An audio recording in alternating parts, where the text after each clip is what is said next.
bil kuya daw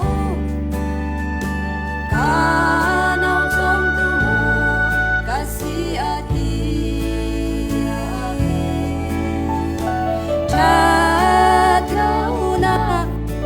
tuami akamu di ka halaw kan tuami le kan tuami bialte boy pa nang haldi here kau lam hai ka hin kwa dei ada kan itu kola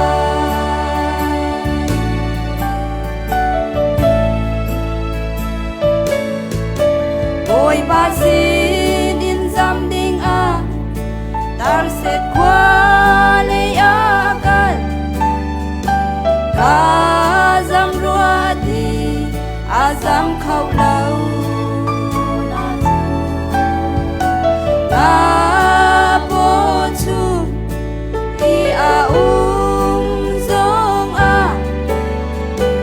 ang hal chim thiam câu kan tua mi le kan tua mi bialte boy pa nang haldi here kau lam hai ka hin kwa dei ada kan itu kola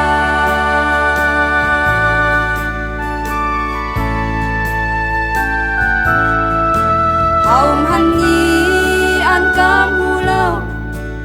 an ka thei phun lau ati uraya nu pi kha swal pi tu atim ta in a thup kho lau a swal a lang câu kan tua mi le kan tua mi bialte boy pa nang haldi here kau lam hai ka hin kwa dei ada kan itu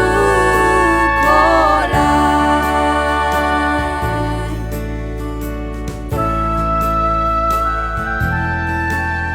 ifade kan naga chil thalau kan tua mi hi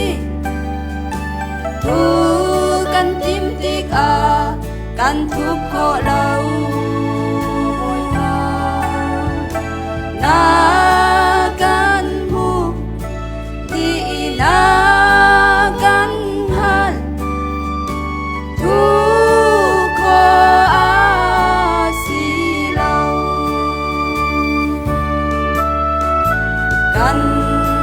tua mi le kan tua mi bialte boy pa